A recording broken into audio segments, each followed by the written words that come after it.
नमस्कार। स्वागत है आप सभी का हमारे चैनल डेली करंट अफेयर्स पे। आज 12 मई 2021 है। 12 मई 2021 से रिलेटेड जितने भी महत्वपूर्ण करंट अफेयर्स हैं, आज इन वीडियो के माध्यम से उन महत्वपूर्ण बिंदुओं के बारे में जानेंगे। इसी प्रकार नए वीडियो पाने के लिए चैनल को सब्सक्राइब ज़रूर कर लीजिएगा और बेल को प्रेस जरूर कर लीजिएगा, जिससे डेली करंट अफेयर्स नोटिफिकेशन आपको मिलती रहे। चलिए बढ़ती हैं आज के प्रथम क्वेश्चन की तरफ। तो पहला क्वेश्चन है आज का, नीति आयोग और किस कंपनी ने हाल ही में कनेक्टेड कॉमर्स नाम से एक रिपोर्ट जारी की है? तो ऑप्शन ए है अडानी ग्रुप, ऑप्शन बी है मास्टर कार्ड, ऑप्शन सी है रिलायंस इंडस्ट्रीज, ऑप्शन डी है बजाज। तो आइए जानते हैं इसका सही आंसर क्या है। इसका सही आंसर है option B Mastercard. Mastercard और नीति आयोग ने हाल ही में कनेक्टेड कॉमर्स नाम से एक रिपोर्ट जारी की है, जिसके द्वारा डिजिटल रूप से समावेशी भारत के लिए रोडमैप बनाने में मदद मिलेगी। अक्टूबर और नवंबर 2020 में आयोजित 5 गोलमेज सम्मेलन में हुए विचार विमर्श के आधार पर इस रिपोर्ट को जारी किया गया है। चलिए बढ़ते हैं नेक्स्ट क्वेश्चन की तरफ। नेक्स्ट क्वेश्चन है, ऑक्सीजन एक्सप्रेस ने हाल ही में एक दिन में कितने मीट्रिक टन तरल मेडिकल ऑक्सीजन की आपूर्ति करने का रिकॉर्ड बनाया है? तो इसका ऑप्शन ए है 531 मीट्रिक टन, ऑप्शन बी है 631 मीट्रिक टन, ऑप्शन सी है 731 मीट्रिक टन, ऑप्शन डी है 831 मीट्रिक टन। तो इसका सही आंसर जानते हैं। इसका सही आंसर है option D 831 metric ton. Oxygen express ने हाल ही में एक दिन में 831 मीट्रिक टन तरल मेडिकल ऑक्सीजन की आपूर्ति करने का रिकॉर्ड बनाया है। भारतीय रेलवे ने हाल ही में 295 टैंकरों में 4700 मीट्रिक टन से अधिक तरल चिकित्सा ऑक्सीजन की आपूर्ति की है। आइए चलिए बढ़ते नेक्स्ट क्वेश्चन की तरफ। हर घर जल के लक्ष्य को प्राप्त करने वाला पुडुचेरी हाल ही में कौन सा केंद्र शासित प्रदेश बन गया है? ऑप्शन ए है पहला स्थान, ऑप्शन बी है दूसरा, ऑप्शन सी है तीसरा, ऑप्शन डी है चौथा। ये जानते हैं कौन सा स्थान बना। इसका सही आंसर क्या है? सही आंसर है ऑप्शन डी चौथा। पुडुचेरी हाल ही में हर घर जल के लक्ष्य को प्राप्त करने वाला चौथा केंद्र शासित प्रदेश बन गया है। पुडुचेरी से पहले गोवा, तेलंगाना और अंडमान और निकोबार यह लक्ष्य प्राप्त कर चुका है। ये बढ़ते हैं आज के नेक्स्ट क्वेश्चन की तरफ।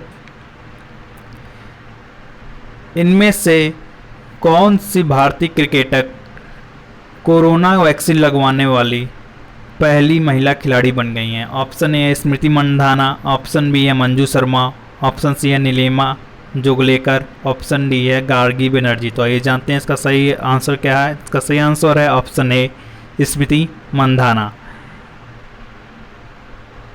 स्मृति मंधाना भारतीय वुमेन्स टीम की ओपनर स्मृति मंधाना हाल ही में कोरोना वैक्सीन लगवाने वाली पहली महिला खिलाड़ी बन गई हैं। उनके साथ ही हाल ही में मेंस टीम के तेज गेंदबाज जसप्रीत बुमराह, दिनेश कार्तिक, दीपक चाहर और सिद्धार्थ कौल ने वैक्सीन लगवाई है।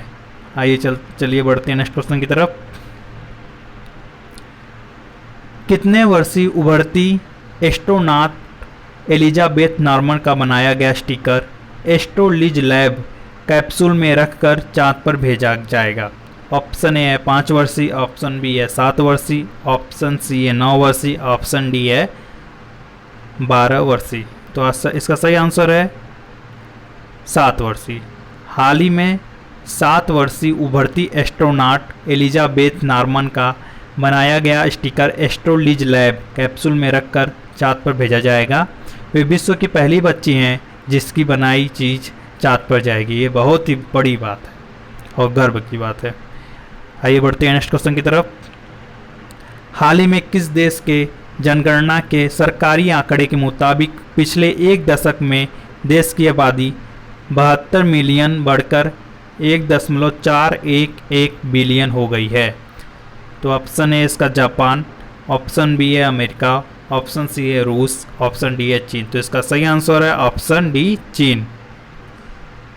हाल ही में चीन के जनगणना के सरकारी आंकड़े के मुताबिक पिछले एक दशक में देश की आबादी 72 मिलियन बढ़कर 1.411 बिलियन हो गई है। बीते दशकों में चीन की आबादी सबसे धीमी गति से बढ़ी है। रिपोर्ट के मुताबिक पिछले 10 वर्षों में चीन की आबादी में 5.38% की बढ़ोतरी हुई है। आइए चलिए बढ़ते हैं नेक्स्ट क्वेश्चन की तरफ। आज का इतिहास यानी 12 मई की महत्वपूर्ण व ऐतिहासिक घटनाएं के बारे में जानेंगे। तो चलिए जानते हैं 12 मई का ऐतिहासिक घटनाएं। 12 मई 1922 को संयुक्त राज्य अमेरिका में वर्जीनिया के पास 20 टन का उल्का पिंड गिरा था। 12 मई 1926 को इतालवी निर्मित एयरशिप नार्ज उत्तरी ध्रुव पर उड़ने वाला पहला पोत बन गया था। 12 मई 1933 को किसान सब्सिडी का भुगतान करके कृषि उत्पादन को प्रतिबंधित करने के लिए कृषि समायोजन अधिनियम लागू किया गया था। 12 मई 1937 को यॉर्क के ड्यूक और डचेस को वेस्ट जॉर्चेस्टर एबे में ग्रेट ब्रिटेन और उत्तरी आयरलैंड के किंग जॉर्ज भी आई और क्वीन एलिजाबेथ के रूप में ताज पहनाया गया था। ठीक, आइए 12 मई 1942 को द्वितीय विश्व युद्ध अमेरिकी टैंकर SS वर्जीनिया को जर्मन पनडुब्बी U-507 द्वारा मिसिसिपी नदी के मुंह में टारपीडो किया गया था।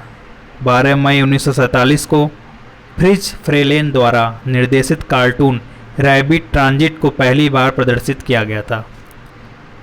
12 मई 1948 को नीदरलैंड के राज्य के रानी रेजेंट विल्हेल्मिना ने सिंहासन को समर्पित किया था।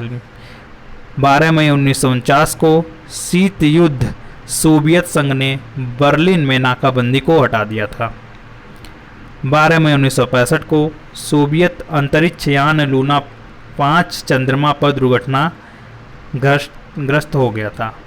12 मई 1968 को वियतनाम युद्ध उत्तरी वियतनामी और वियत कांग्रेस ने फायर सपोर्ट बेस कोरल की रक्षा करने वाले ऑस्ट्रेलियाई सैनिकों पर हमला किया था। 12 मई 1989 को सैन बर्नार्डिनो ट्रेन आपदा में 4 लोग मारे गए थे और एक हफ्ते बाद एक भूमिगत गैसोलीन पाइपलाइन विस्फोट में 2 और लोगों की हत्या हो गई थी। 12 मई 2002 को 1959 क्रांति के बाद पूर्व अमेरिकी राष्ट्रपति जिमी कार्टर फिडेल कास्ट्रो के साथ 5 दिवसीय यात्रा के लिए क्यूबा में पहुंचे, जो कार्यालय में या बाहर संयुक्त राज्य अमेरिका के पहले राष्ट्रपति बने थे। 12 मई 2003 को अलकायदा द्वारा किए गए रियाद यौगिक बम विस्फोट में 26 लोगों की हत्या हो गई थी।